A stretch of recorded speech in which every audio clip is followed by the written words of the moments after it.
Hello दोस्तों, स्वागत है आप लोगों का फिर से एक बार हमारे इस यूट्यूब पे चैनल में। आज का जो वीडियो है बहुत ही ज़्यादा इम्पोर्टेंट होने वाला है।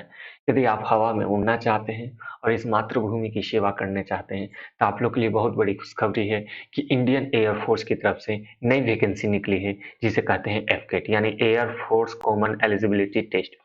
क्या क्या आप एलिजिबल हैं या नहीं, सिलेबस क्या है और आपको जो सैलरी है वो मैं बता दूं कि वो लगभग आपका 85,000 प्लस रहने वाला है आपका सैलरी। और जो स्टिफिन दिया जाएगा यानी ट्रेनिंग में जो आपको पेमेंट किया जाता है वो आपका लगभग 56,000 रहने वाला है। बहुत ही बढ़िया वैकेंसी है। चलिए इस वीडियो को शुरू करेंगे। मैं रोहन आज आपको बताने वाला हूँ इंडियन एयरफोर्स की तरफ से निकली हुई नई वैकेंसी के बारे में। एलिजिबिलिटी, सिलेबस, सैलरी, सिलेबस क्या होने वाला है, इंपॉर्टेंट डेट्स क्या और इसी के साथ साथ आपका एज क्या होना चाहिए। चलिए इस वीडियो को शुरू करेंगे, लेकिन उससे पहले यदि आप लोग नए हैं तो इस चैनल को सब्सक्राइब कर लीजिएगा इसी प्रकार का वीडियो देखने के लिए। चलिए सबसे पहले हम लोग बात कर लेते हैं। जो वैकेंसी है वो हमारा एयरफोर्स की तरफ से निकला गया है, यानी इंडियन एयरफोर्स यानी भारतीय वायुसेना की तरफ से, जिसमें से कुछ एनसीसी की स्पेशल एंट्री है और इसका नाम है एफकेट 1 2022।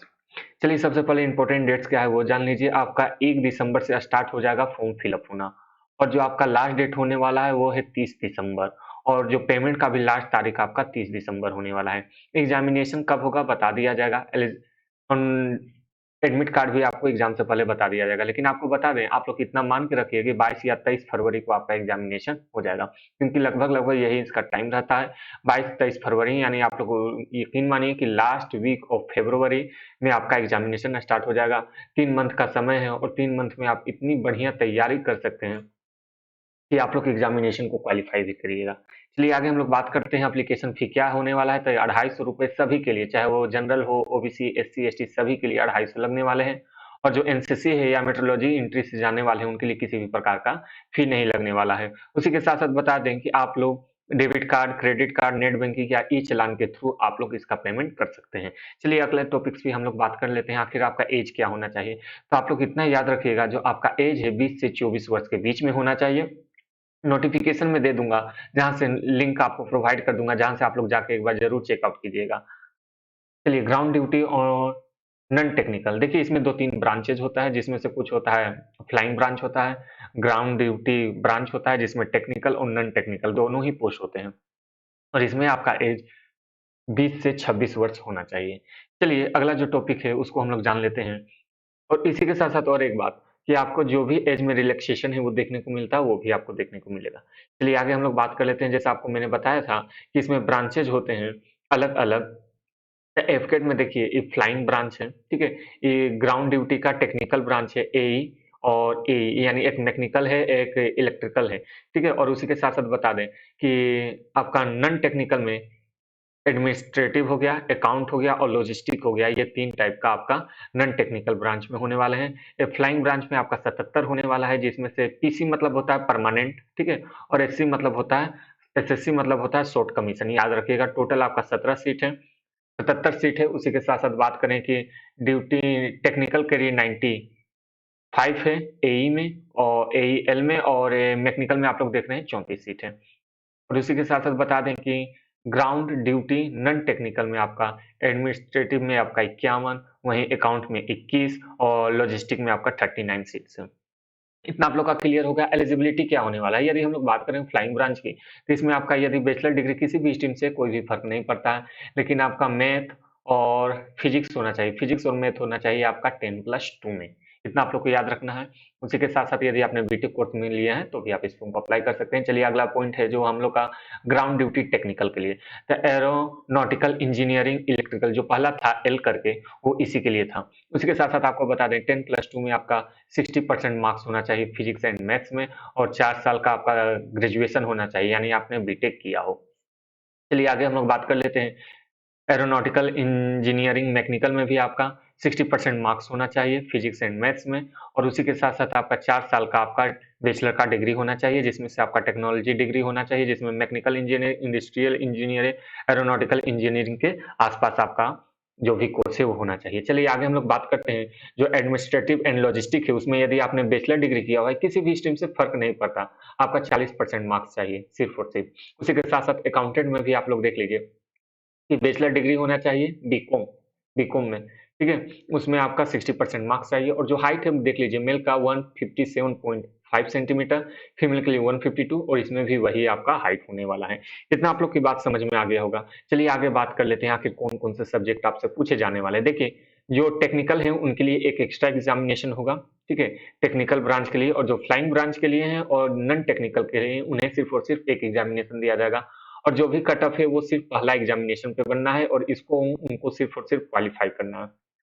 चलिए हम लोग बात कर लेते हैं क्या-क्या सब्जेक्ट पूछे जाएँगे।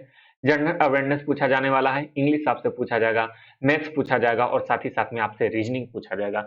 2 घंटा का समय रहेगा, 100 क्वेश्चन्स रहेंगे, 300 मार्क्स आपका रहने वाला है। एक सही होने पे आपको 1 मार्क्स दिया जाएगा, 3 मार्क्स दिया जाएगा और गलत होने पे 1 मार्क्स काट लिया जाएगा। इतना याद रखना है आपको। और मैकेनिकल में आपका कंप्यूटर साइंस एंड इलेक्ट्रिकल आपका सब्जेक्ट होने वाला है। जो भी आपका सब्जेक्ट हो उसमें से 45 मिनट का समय दिया जाएगा, 50 क्वेश्चंस रहने वाले हैं 150 मार्क्स के लिए, और ये आपका सिर्फ और सिर्फ क्वालिफाइंग नेचर का है, इतना याद रखना है आपको। चलिए आगे हम लोग बात कर लेते हैं आखिर इंग्लिश में क्या क्या पूछा जाने वाला है।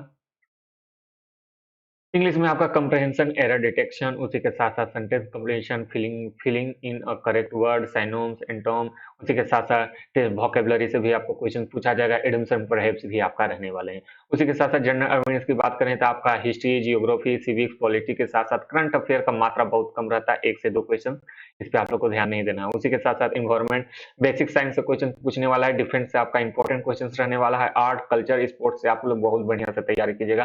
क्योंकि ये बहुत ही इंपॉर्टेंट सेक्शन है जिससे आपका क्वेश्चन पूछा जाता है। हिस्ट्री में भी बात करें तो गांधी एरा आप लोग बढ़िया से पढ़ लीजिएगा। इसके लिए यदि आप लोग कहिएगा डिटेल से वीडियो बनाने के लिए सिलेबस से और आपके लिए बुक्स क्या-क्या होने वाले हैं, कमेंट कीजिएगा तो हम लोग वीडियो भी बना देंगे जो आपके लिए शानदार रहने वाले हैं। बुक्स भी आपको शानदार-शानदार बताएँगे और क्या-क्या पढ़ना है, कितना पढ़ना है वो भी बताएँगे।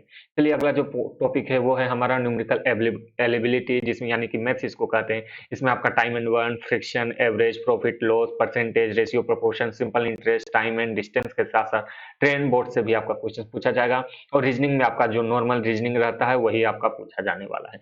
इतना आप लोग का क्लियर हो गया होगा। चलिए सिलेक्शन प्रोसेस की बात करें तो यहाँ आपका एफकेट में आपका सबसे पहले रिटेन होगा, उसके बाद एएफएस भी होता है, यानी इन लोग का अपना सिलेक्शन बोर्ड होता है, यानी एयर फोर्स सिलेक्शन बोर्ड। इसमें आपका 5 दिन का इंटरव्यू चलता है, याद रखिएगा 5 दिन का, जिसमें से आपको बहुत से एक्टिविटी कराए जाते हैं। यदि डिटेल बोलिएगा तो डिटेल बनेगा, उसके लिए आपको कमेंट करना पड़ेगा डिटेल वीडियो के लिए, ठीक है। उसके बाद आपका फाइनल सिलेक्शन होता है, बीच में आपका जो भी मेडिकल है, डॉक्यूमेंट वेरिफिकेशन है वो होगा, उसके बाद आपका फाइनल सिलेक्शन होगा, जिसके बाद आपका मेडिकल होने वाला है और उसके बाद डॉक्यूमेंट वेरिफिकेशन होने वाला है। इतना आप लोग के लिए ध्यान रखना होगा। चलिए यदि बात करते हैं हम लोग सैलरी की बात करें, तो आप लोग के लिए मैंने बता दिया था सैलरी। चलिए हम लोग बात कर लेते हैं आखिर नोटिफ़िकेशन क्या है, इसको एक बार चेकआउट कर लीजिए। ये देखिए, यहाँ पे आप लोग देख रहे हैं, यहाँ flight candidate shell receive the fixed stipend. Stipend मतलब होता है जो आप ट्रेनिंग पीरियड में हैं, उसमें जो कि 1 साल का आपका ट्रेनिंग पीरियड होगा, उसमें आपको 56,000 रुपए दिया जाएगा। यहाँ आप लोग देख रहे हैं 56,000 रुपए, 56,100 आपको सिर्फ़ और सिर्फ़ स्टिपेंड दिया जाएगा। इसके बाद जो आपका सैलरी में इंक्रीज़ होगा, वो आप लोग देख रहे हैं इतना। उसी के साथ-साथ आपको बता दें कि जो भी आपका डाउट होगा आप इस नोटिफ़िकेशन को एक बार ज़रूर से ज़रूर चेकआउट कर लीजिएगा। ये बहुत सारे अलाउंसेस मिलते हैं, इसको डे ठीक से देख लीजिएगा, कमेंट करने पर डिटेल वीडियो बनेगा, बात है सुझाव। चलिए इस वीडियो को अब हम लोग समाप्त करेंगे। इसके अलावा यदि मन में जो भी आपके पास डाउट हो, उसको एक बार ज़रूर से ज़रूर कमेंट करके एक बार ज़रूर पूछ लीजिएगा, उसको क्लियर कर लीजिएगा। आज का वीडियो आपको कैसा लगा है, कमेंट करना है और बताना है। चलिए आज के इस वीडियो में इतना ही, तब तक के लिए आप लोग के लिए थैंक यू।